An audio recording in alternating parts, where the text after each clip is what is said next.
दारुगड बये दारुगड.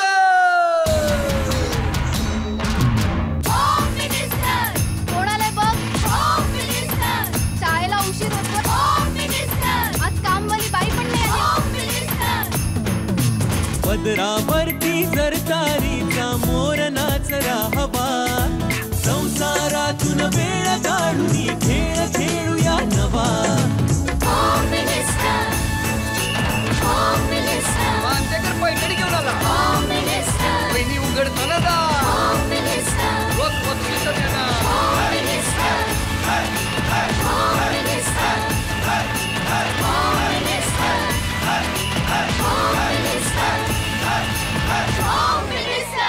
नमस्कार.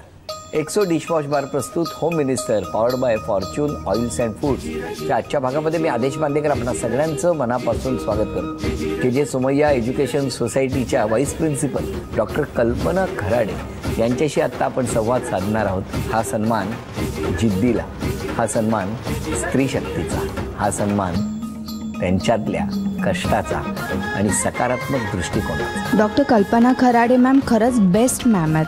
म्हणजे ज्या प्रकारे त्यांचं रुटीन ठरलेलं असतं ते अगदी बेस्ट. म्हणजे आमचं लेसन होण्या अगोदरच आम्हाला इंटरनेटवर ते ईमेल पाठवतात आणि त्या नोट्सची कॉपी असते आणि आम्हाला सगळं डिस्कस करायला होतं. ते एकदम परफेक्शनिस्ट आहेत. त्यांचं काम सगळंच परफेक्ट असतं.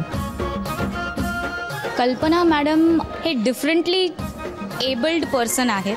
मी डिफरंटली एबल्ड बोलेल चॅलेंज्डपेक्षा. त्यांना दिसत नाही पण ते दिसणाऱ्या व्यक्तींपेक्षा त्यांनी जास्त अचीव केलेलं आहे.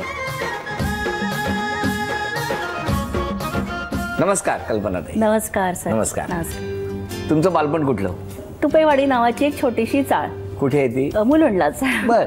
हां, एक सर्वसामान्य जसं कुटुंबाचं वातावरण असतं. वडील एक कमवते, आई गृहिणी आणि आम्ही 4 भावंड. आणि त्या सगळ्या कुटुंबामध्ये मी पहिली मुलगी, मोठी मुलगी सर्वात. अगदी खूप नवसाने वगैरे झालेली आई वडिलांना. आणि पण मी जेव्हा एक 9-10 वर्षाची झाले तेव्हा आईवडिलांच्या असं लक्षात आलं की मला थोडं कमी दिसतंय. पण त्या काळच्या परिस्थितीप्रमाणे माझ्या आईवडिलांचं जो काही अवेअरनेस होता त्याप्रमाणे त्यांना असं वाटलं की ॲट द मोस्ट मी घाबरती अंधारात जायला किंवा मी प्रयत्न करत नाही आहे, त्यामुळे मला मुद्दाम अंधारात जाऊन तू प्रॅक्टिस कर, तांदूळ निवडण्याची प्रॅक्टिस कर वगैरे असं सांगितलं जायचं. पण नंतर जेव्हा मी कंप्लेंट करायला लागले की मला बोर्डवरचं दिसत नाही आहे, फळ्यावरचं दिसत नाही आहे किंवा पुस्तक मी जवळ धरून असं वाचायला लागले किंवा वर्गामध्ये सुद्धा जेव्हा शिक्षक मला सांगायचे की उभी राहून वाच, तर मला ते पॅरेग्राफ समजायचं नाही, सापडायचं नाही आणि वाचता यायचं नाही. त्यामुळे बऱ्याचदा खरं तर मला शिक्षकांकडून बोलणंही खावं लागलं की लक्ष कुठं आहे तुझं असं. माझ्याकडे एक ढ मुलगी म्हणून पाहायला सुरुवात झाली. हे साधारण कधी? हे 11व्या-12व्या वर्षी साधारण हे चालू झालं. मग जेव्हा वडील म्हणाले की नाही आता आपण डॉक्टरांना दाखवूया म्हणून काय नेमका तुझा प्रॉब्लेम येतो.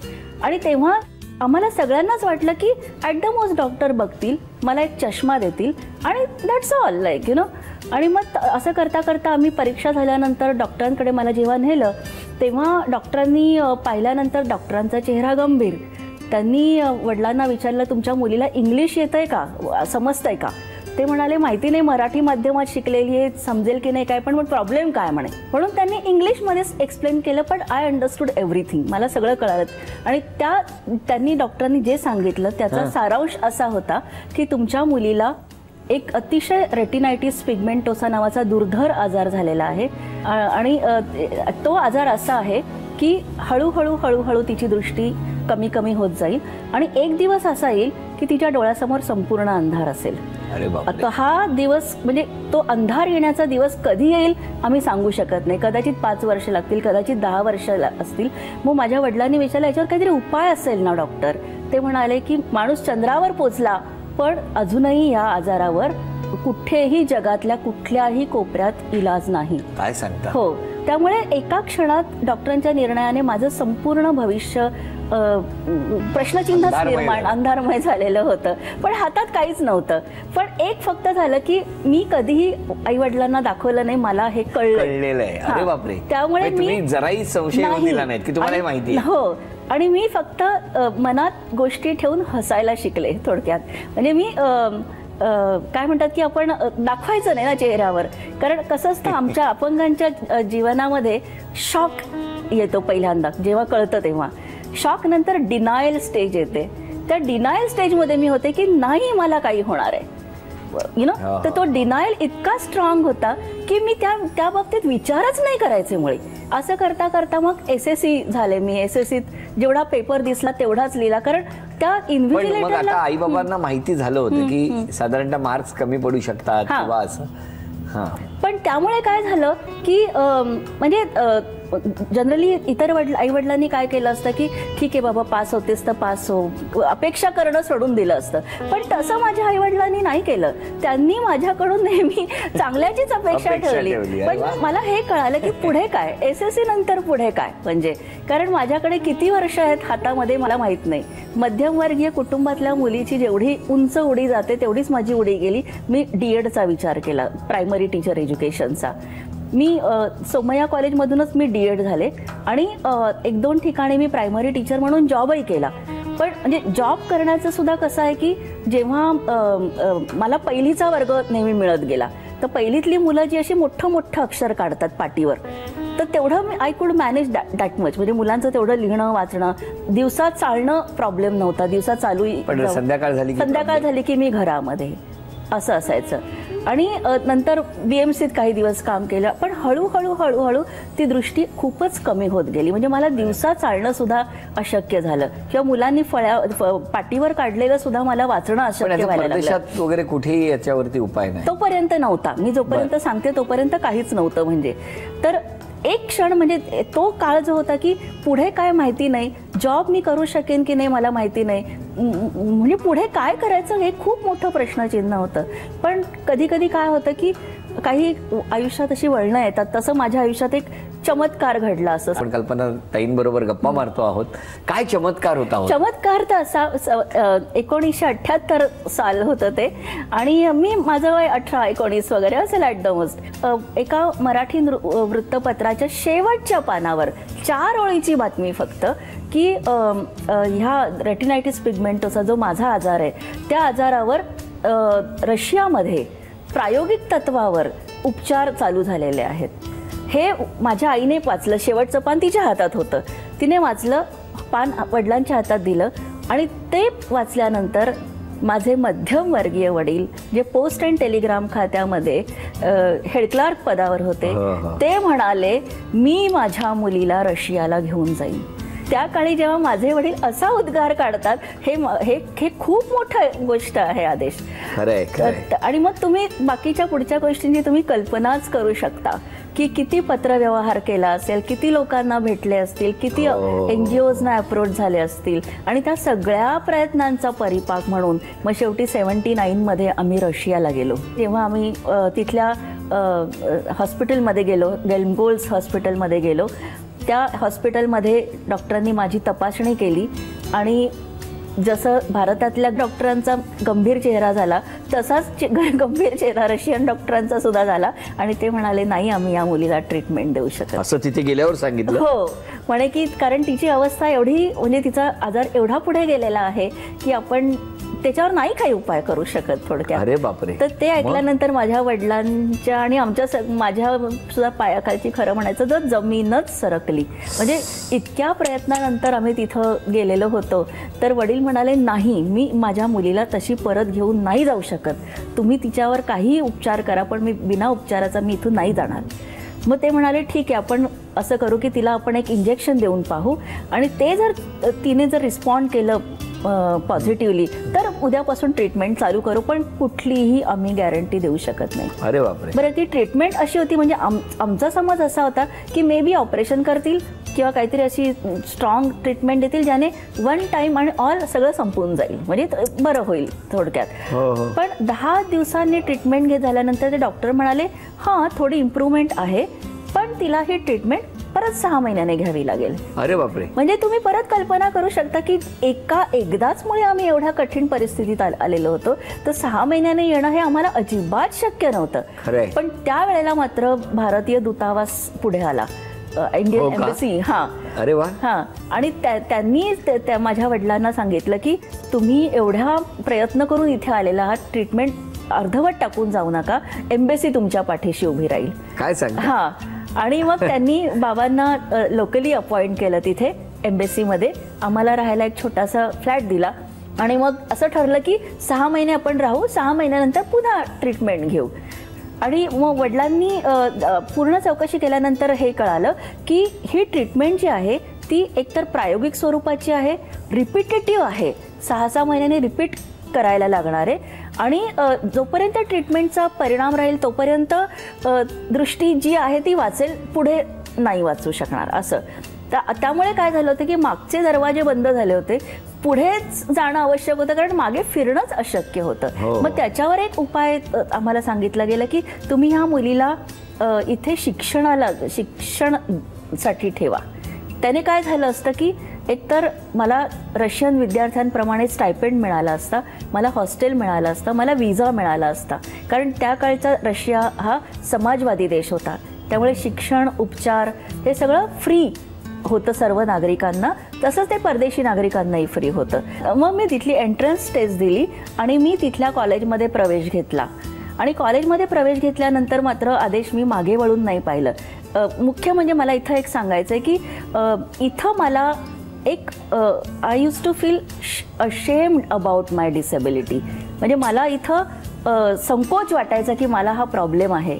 पण रशियामध्ये गेल्यानंतर मला तो संकोच नाही वाटला कधी की माझ्यामध्ये उणीव आहे, या गोष्टीचा मला संकोच नाही वाटला. मी जे कॉलेजमध्ये शिक्षण घेतलं ते मी MA एज्युकेशन केलं आणि मी PhD एज्युकेशन केलं रशियामध्ये. हो. आणि मी MAला सुद्धा मी माझ्या कॉलेजमध्ये टॉपर होते आणि PhD तर केलंच व्यवस्थित. आणि मग जेव्हा 91 साल उजाडलं हे सगळं करता करता तेव्हा पण मला सांगा, हे जे काय तुम्ही PhD वगैरे केलं त्यावेळेला वाचू शकत होता? नाही. मग कसं केलं? मला माझे रशियन मित्रमैत्रिणी वाचून दाखवायचे, मी ते टेप रेकॉर्डरवर रेकॉर्ड करायचे आणि ऐकून ऐकून सगळं करायचंय म्हणजे. आणि मग भारतात परत कधी आला? हा, मग 91 साली काय झालं, माझी PhD जेव्हा पूर्ण झाली तेव्हा मला तिथले जे माझं ट्रीटमेंट करत होते डॉक्टर, तोपर्यंत तुमची 12 वर्ष रोज ट्रीटमेंट सुरू रोज नव्हती, म्हणजे वर्षातून 2 वेळा 6 महिन्याने मुंबई भारतात आला. हा, पण म्हणजे भारतात याच्यासाठी आले की डॉक्टरांनी सांगितलं की आता ही जी तू ट्रीटमेंट घेतेस ती आता तुला भारतात राहून सुद्धा घेता येणार आहे. त्यामुळे मग मी भारतात येण्याचा निर्णय घेतला आणि शिक्षण झालं होतं आणि मुख्य म्हणजे आयुष्यात पण आता जॉब करणं वगैरे हे सेटलमेंट करायचीच होती ना शेवटी. पण जेव्हा जॉब शोधायचा प्रश्न आला तेव्हा मी सुरुवातीला मी जिथून DED केलं होतं सोमय्यामध्ये, तिथे जाऊन माझ्या प्रिन्सिपलना भेटले की मॅडम असं या 12 वर्षात झालंय. त्यांना खूप कौतुक वाटलं, नजरी आपली DED झालेली विद्यार्थिनी परदेशात जाते काय, PhD करते काय, तर त्या म्हणाले की मग तू इथं आपल्या सोमय्यामध्ये आता BED सेक्शन चालू झालेलं आहे, तिथं का नाही तू अप्लाय करत. मग मी जेव्हा ॲप्लिकेशन घेऊन गेले कॉलेजमध्ये तेव्हा आदेश काळ असा होता की त्या काळी अंधांना BED अभ्यासक्रमात प्रवेश दिला जात नव्हता. अरे बापरे. हा, त्या परिस्थितीत मी तिथं BED टीचर म्हणून लागले, BEDला शिकवणारी टीचर म्हणून लागले. या सगळ्याचं श्रेय म्हणजे एक तर सोमय्या मॅनेजमेंटला आहेच की ज्यांनी माझ्यावर विश्वास दाखवला आणि त्या काळचे जे माझे प्रिन्सिपल देशमुख सर होते त्यांना जातं. तसाच विश्वास मला माझ्या विद्यार्थ्यांनी दाखवला. कारण विद्यार्थ्यांनी मला एक्सेप्ट करणं ही सुद्धा खूप महत्वाची गोष्ट आहे. आज जरा शिक्षकांकडून काही चुका झाल्या तर विद्यार्थी लगेच आंदोलन करतील. पण तुम्हाला आता विद्यार्थी आता तुम्ही बघू शकता व्यवस्थित? नाही, बिलकुल नाही, कारण त्या ट्रीटमेंटचा तसा काही उपयोगच नाही झाला. अच्छा, इतक्या वर्षानंतर जेव्हा आम्ही भारतात येऊन ही ट्रीटमेंट घ्यायची म्हटलं तेव्हा अनेक तज्ज्ञांनी आम्हाला सांगितलं की ही ट्रीटमेंट जर तुम्ही कंटिन्यू केली तर त्याचा एक साईड इफेक्ट होऊ शकतो आणि तो म्हणजे कदाचित बहिरेपण येऊ शकतं. अरे बापरे. हा, म्हणजे अंधत्व आणि बहिरेपण हे दुहेरी खूपच जरा म्हणजे त्रासदायक सगळं झालं असतं. त्यामुळे मग ती ट्रीटमेंट थांबली. आता नाही कुठली ट्रीटमेंट? आता कुठलीच ट्रीटमेंट. पण मग आता मला सांगा की इतके विद्यार्थी असतात महाविद्यालयात काम करत असताना, आता तर तुम्ही उपप्राचार्य, मग इतकं काम करत असताना, जबाबदारीचं काम करत असताना विद्यार्थी, त्यांची समस्या, त्यांची नावं, त्यांच्याबद्दलचं हे कसं लक्षात ठेवता हो सगळं? म्हणजे एक काळ असा होता की मला रोल नंबर सकट विद्यार्थ्यांची नावं पाठ असायची. काय सांगता? विद्यार्थ्याचा चेहरा नाही, पण चेहरा तर दिसत नाही, पण आवाज, म्हणजे आवाजावरून ओळखायचे. बऱ्याच जणांना प्रश्न पडतो की मी क्लास कंट्रोल कसा काय करत असेल, म्हणजे वर्गात मी शिकवत कसं असेल समजा. तर वर्गात शिकवताना एक तर पहिली गोष्ट मला माझी लेक्चर्स पूर्ण पाठ असतात. मला नोट्स हातात घ्यायची जरूरच नाही पडत आणि वर्गात कोण बोलतंय हे पण मी सांगते. हा, की काय काय चाललंय संगीता, आवाज बंद, लक्ष आहे का, काय एवढं म्हणजे एका वेळेला वर्गात विद्यार्थी किती 100 वगैरे विद्यार्थी, पण त्याच्यात जर एखाद्या आवाजावरून एखाद्या बाजूने एखाद्या मुलीने किंवा एखाद्या विद्यार्थ्याने कॉमेंट केली तुम्हाला कळतं. म्हणजे माझा तर आवाज तुम्ही कधी ओळखू शकाल आता? कधीही कुठेही. पण मग आता फोनवरती सुद्धा आवाजावरूनच तुम्ही, तुम्हाला तर फोन आलेला फक्त बेल वरून कळेल, पण त्यानंतर बोलताना तुम्ही फक्त आवाज आला की कोण बोलतंय. नाही, पण कसं आहे की म्हणजे इथे मला एक सांगायचं की आमचा फक्त एकच अवयव नाही काम करत आहे ना, बाकीचे सगळे अवयव तर व्यवस्थित आहेत ना. त्यामुळे आम्हाला ऐकू व्यवस्थित येतं, आम्ही ऐकण्यावरून इंटरप्रिट व्यवस्थित करू शकतो. म्हणजे आमची जी डेव्हलपमेंट आहे ती कॉम्पेन्सेटरी डेव्हलपमेंट नाही. पण सही करायची असेल समजा असं म्हणजे महाविद्यालयाच्या डॉक्युमेंट वगैरे, तर मग कसं करतात? कसं झालं की म्हणजे आता मी लेट ब्लाइंड आहे थोडक्यात, म्हणजे I have seen the world. त्यामुळे मला लिपी येते ना, म्हणजे लिपी येते मला. मग त्या लिपीप्रमाणे मी फक्त अशी सही करीन, अशी कुठे करायची ते फक्त ते मला दाखवलं जातं. बरं, जन्मतः अंधत्व असतं काही जणांना आणि काही जणांना प्राप्त झालेलं अंधत्व असतं, म्हणजे उशिरा येतं. त्याच्यात काय आहे म्हणजे फरक? आणि अंध जी जन्मांध व्यक्ती आहे ती त्या क्षणापासून तिने ते एक्सेप्ट केलेलं आहे की आय एम ब्लाइंड. पण माझ्या बाबतीमध्ये कसं झालेलं आहे की वयाच्या 13व्या वर्षी जेव्हा कळालं की I am going to be blind, ती जी प्रोसेस होती ती 6-7 वर्षांची होती. त्यामुळे रोज नवीन अंधार समोर येत होता, रोज नवीन चॅलेंज समोर येत होतं. कधी तुम्ही त्याच्यातनं खचला नाही, ते सगळ्यात महत्त्वाची. मला इथं एक सांगायचंय की वडील लहानपणी एक उदाहरण सांगायचे नेहमी की गरुड पक्षी जो असतो तो 70 वर्ष जगतो आणि त्याच्या 40व्या वर्षी गरुडाच्या आयुष्यात एक असा टर्न येतो की त्याची चोच वाकडी होते, त्याच्यामुळे त्याला खाता येत नाही. त्याचे पंख जडजड छातीला चिकटतात म्हणून उडता येत नाही. त्याचे पंजे जे असतात ते स्टिफ होतात म्हणून त्याला भक्ष्य पकडता येत नाही. अशा वेळेला गरुडाच्या हातामध्ये फक्त 2 पर्याय असतात, आयदर मरून जायचं किंवा स्वतःत परिवर्तन घडून आणायचं. मग तो गरुड काय करतो की डोंगरावर चोच आपटून चोच तोडून टाकतो, त्याच्यावर मग नवी चोच येते. त्याच नव्या चोचीने तो आपली बोटं काढून टाकतो, मग तिथे नवीन बोटं येतात. पंखाची पिसं काढून टाकतो, मग तिथे नवीन पंख येतात आणि मग तो पुन्हा एकदा असं शाही उडान घेतो. तर माझ्या सुद्धा आयुष्यात 13व्या वर्षी 2च पर्याय होते, आयदर अंधारात झुरत राहायचं किंवा सूर्याकडे झेप घ्यायची. पण तुम्ही सूर्याकडे झेप घेतलीये आणि हसता. अजूनही बोलूया, अजूनही गप्पा मारूया, कारण ही या गप्पा संपू नये असं वाटणं स्वाभाविक आहे, कारण खूप प्रेरणा देणाऱ्या या सगळ्या गोष्टी आपण ऐकतो आहोत. मला तुम्हाला विचारायचे, अनेक पुरस्कार तुम्हाला मिळाले, अनेक शिक्षणाचे प्रकल्प तुम्ही राबवता आहात किंवा मदत करता आहात, ते त्याबद्दल थोडंसं. ओके, मी जे काही प्रकल्प करते ते शक्यतो माझ्या अंध मुलांसाठी करते. म्हणजे आजही लोकांना असं वाटतं की विज्ञान, गणित हे अंध विद्यार्थी शिकू नाही शकणार आणि मला तेच नको होतं. आणि त्यामुळे मी 2 जे प्रकल्प केलेले आहेत, एक म्हणजे अंध मुलींना विज्ञान शिकवण्याचा प्रकल्प मी घेतला हाती. तर काय होतं की 8वी नंतर त्यांना त्यांचं विज्ञान शिक्षण जवळजवळ बंद झाल्यासारखं होतं आणि मी त्याच क्षेत्रात 8वीच्याच क्षेत्रामध्ये काम करून त्यांना मला दाखवून द्यायचं होतं की ही मुलं सुद्धा प्रयोग करू शकतात, ही मुलं सुद्धा विज्ञानाची संकल्पना समजू शकतात. मे बी आम्हाला दिसत नसेल, पण एक थोडंसं अल्टरेशन केलं मेथोडॉलॉजीमध्ये किंवा इक्विपमेंट्समध्ये, so even we can learn science, हे समजणं खूप महत्त्वाचं आहे. त्यामुळे तो मी एक प्रकल्प केला. आणि दुसरा म्हणजे हा की अंधांना खगोलशास्त्र शिकवणं, हा प्रयोग मी केला.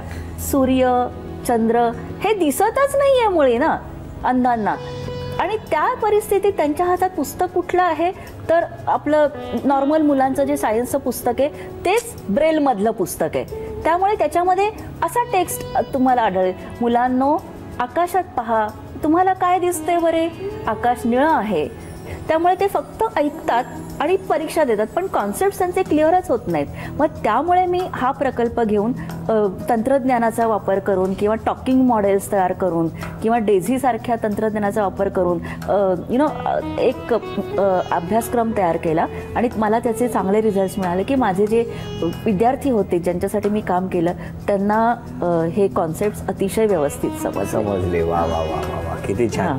पुरस्काराविषयी पहिला म्हणजे Neelam Kanga award for academic excellence, नंतर जायंट ग्रुपचं अकॅडमिक एक्सलन्स अवॉर्ड 2007मध्ये, रोटरी इंटरनॅशनल आणि लायन्स क्लब इंटरनॅशनलतर्फे बेस्ट टीचर अवॉर्ड, आणि सर्वात महत्त्वाचं म्हणजे 2 वर्षापूर्वी महाराष्ट्र शासनाचा सर्वोत्कृष्ट कर्मचारी बेस्ट एम्प्लॉई पुरस्कार. आणि तो जेव्हा पुरस्कार मी घेतला त्यावेळेला बाबा माझ्याबरोबर होते. म्हणजे मी त्यांना, मला असं वाटतं की मी त्यांना दिलेली ही एक मोठी भेट होती की ज्या मुलीसाठी त्यांनी रशिया गाठलं त्या मुलीने त्यांना हा म्हणजे सन्मानाचा क्षण दाखवला. खूप बरं वाटलं. तेव्हा आता हा सन्मानाचा क्षण आणि हा सन्मानाचा क्षण इथे साजरा होत असताना एक्सो डिशवॉश बार यांच्याकडून ही भेटवस्तू तुमच्यासाठी. कल्पनाताईंना देऊया तथास्तु पुणे यांच्याकडून ही पैठणी. आदेश, मला नेहमी वाटायचं की मला ही पैठणी कधी मिळेल का, पण तुमच्यामुळे आणि झी टीव्हीमुळे खरंच मला ही पैठणी मिळालेली आहे. सन्मानाचा क्षण. थँक्यू. आजचा भाग इथेच संपवूया. पुन्हा भेटूया अशीच एक पैठणी घेऊन. एक्सो डिशवॉश बार प्रस्तुत home minister powered by Fortune oils and फूड्सच्या पुढच्या भागात. नमस्कार.